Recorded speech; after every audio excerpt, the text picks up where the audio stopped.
आज की इस वीडियो में मैं आपको बताने वाला हूं मुख्यमंत्री रोजगार सृजन योजना के बारे में। दोस्तों, इस योजना का लाभ लेकर के काफी सारे लोग खुद का बिजनेस स्टार्ट करके अच्छा खासा पैसा कमा रहे हैं। दोस्तों, अगर आप भी खुद का कोई छोटा मोटा बिजनेस स्टार्ट करना चाहते हैं तो दोस्तों सरकार इस योजना को लाई है। इस योजना का लाभ कैसे लेंगे, कैसे आपको आवेदन करना होगा, कौन कौन से इंपॉर्टेंट कागजात लगने वाले हैं, सब कुछ मैं आपको इस वीडियो में पूरी डिटेल के साथ बताने वाला हूं। वीडियो को शुरू से लेकर लास्ट तक देखते रहिए। अगर आपको हमारा वीडियो अच्छा लगता है तो वीडियो को एक लाइक जरूर करें और चैनल को भी जरूर सब्सक्राइब कर दें ताकि आपको इसी तरह गवर्नमेंट योजना से रिलेटेड अपडेट मिलती रहे। दोस्तों, काफी सारे लोगों ने इस योजना का लाभ लेकर के कई तरह के बिजनेसेस स्टार्ट किए हैं। जैसे कि यहाँ पर देखिए, किसी ने यहाँ पर स्मार्ट कार सैलून का व्यापार शुरू किया है, तो किसी ने यहाँ पर दूध उत्पादन का व्यापार शुरू किया है, जिसमें कि यहाँ पर व्यापार स्टार्ट करने के बाद अच्छी खासी यहाँ पर जो कमाई भी कर रहे हैं। तो आप भी अगर आप ऐसा कोई बिजनेस स्टार्ट करना चाहते हैं, कोई छोटा मोटा उद्योग लगाना चाहते हैं, कोई व्यापार शुरू करना चाहते हैं, तो दोस्तों यह योजना आपके लिए है।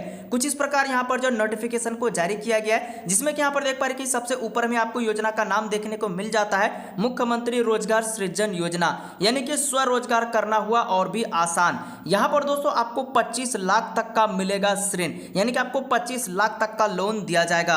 और ये लोन बैंक से बिल्कुल ही अलग लोन है, जिसमें कि यहाँ पर देखिए आपको 40% ऋण अनुदान, यानी कि 40% तक का आपको सब्सिडी भी यहाँ पर आपको मिल जाता है, जो कि 40% जो भी पैसे होंगे अनुदान वो आपको रिटर्न आपको मिल जाएंगे आपके बैंक खाते में, या अधिकतम आप यहाँ पर 5 लाख तक भी लोन ले सकते हैं। इसके लिए दोस्तों आयु सीमा बिल्कुल ही कम रखी गई है, जो कि देख पा रहे हैं कि 18 वर्ष से लेकर के जो 50 वर्ष के हैं वो भी यहाँ पर इसके लिए आवेदन कर सकते हैं। साथ ही दोस्तों, अगर आप यहाँ पर छोटा कोई व्यापार शुरू करना चाहते हैं, या अगर आपका कोई पहले से ही व्यापार है उसमें पूंजी लगाना चाहते हैं, तो दोस्तों आप यहाँ पर 50,000 भी लोन ले सकते हैं, जिनमें कि आपको किसी भी गारंटर की जरूरत नहीं पड़ेगी।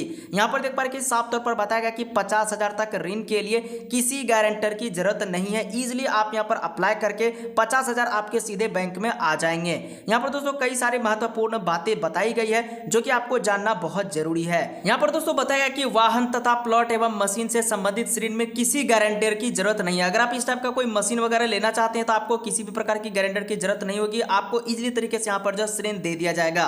ऋण राशि के बराबर चल अंचल संपत्ति गारंटी के रूप में मान्य होगी। ईएमआई की गणना अनुदान की राशि घटाकर की जाएगी। अगर ऋण 5 लाख है और अनुदान 2 लाख, यानी कि 5 लाख लोन लेते हैं तो आपको 2 लाख सीधा अनुदान ही दे दिया जाएगा, जो कि यहाँ पर 40%, तो शेष राशि 3 लाख पर ही ईएमआई और ब्याज लगेगा, जो कि काफी अच्छा है। अगर 5 लाख लेते हैं तो 2 लाख तो आपको अनुदान ऐसे ही मिलेंगे, तो लोन जो चलेगा वो आपको 3 लाख पर ही आपका ईएमआई और ब्याज यहां पर जो लगेगा।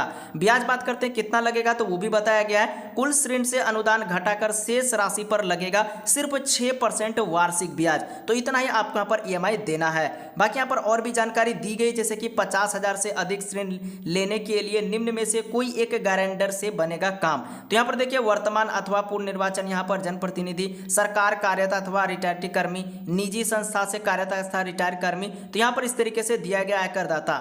यहाँ पर दोस्तों आवेदन करने के भी बारे में बताया गया कि आपको कहां पर, यानी कि कैसे आपको आवेदन करना है, और यहाँ पर बताया गया कि कौन कौन लोग इस योजना के लिए पात्र हैं, यानी कि कौन लोग इसके लिए लाभ ले सकते हैं। तो यहाँ पर जिनकी आयु 18 से लेकर के 50 वर्ष हो वो इस योजना के लिए लाभ ले सकते हैं। आवेदक यहाँ पर झारखंड राज्य का अस्थायी निवासी होना चाहिए, तो ये जो स्कीम है सिर्फ झारखंड के लोगों के लिए ही है। और यहाँ पर आवेदक की वार्षिक पारिवारिक आय 5 लाख से अधिक ना हो। आवेदक सरकारी यानी कि ये सब सेवा में नहीं होना चाहिए। यदि आवेदक दिव्यांग है तो उस स्थिति में आवेदक को दिव्यांग कम से कम 40% संबंधित प्रमाण पत्र संपत्ति करना अनिवार्य होगा। तो इस तरीके से यहाँ पर जो बताया गया है। अब दोस्तों बात करते हैं कि इस योजना में आवेदन करने के लिए आपके पास कौन कौन से इंपॉर्टेंट डॉक्यूमेंट होने चाहिए। तो यहाँ पर आपका सबसे पहले यहाँ पर देखिए आधार कार्ड लगने वाला है, दूसरा राशन कार्ड, तीसरा आपका निवास प्रमाण पत्र होना चाहिए, आय प्रमाण पत्र, जाति प्रमाण पत्र, आयु प्रमाण पत्र, passport size photograph, mobile number और बैंक अकाउंट डिटेल, यानी कि इतने सारे डॉक्यूमेंट आपके पास है तो आप इस योजना के लिए आवेदन कर सकते हैं। तो अगर हम इस योजना की उद्देश्य की बात करें तो यह योजना क्यों लाया गया है, तो वो भी यहाँ पर देखिए बताया गया है। इनका जो उद्देश्य है स्वरोजगार प्रदान करने के लिए नागरिकों को आर्थिक सहायता उपलब्ध करवाना है। अब दोस्तों बात करते हैं कि इस योजना के लिए आप आवेदन कैसे करेंगे। तो दोस्तों आवेदन आप यहाँ पर 2 तरीके से कर सकते हैं, ऑफलाइन और ऑनलाइन, दोनों तरीके से यहाँ पर जो आवेदन की फैसिलिटी दी गई है। ऑफलाइन आवेदन करने के लिए यहाँ पर देखिए बताया गया कि आपको कहां से और कैसे आपको आवेदन करना है।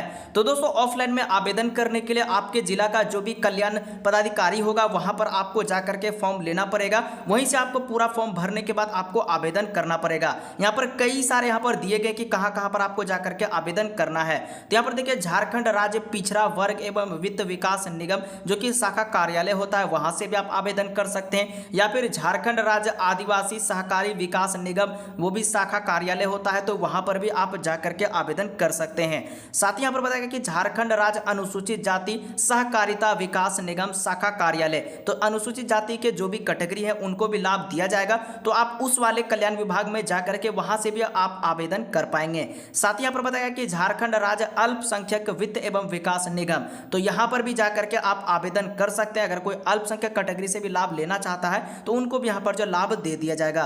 तो दोस्तों इन सब पदाधिकारी कार्यालय में यानी कि शाखा कार्यालय में आपको जाकर के आवेदन करना पड़ेगा।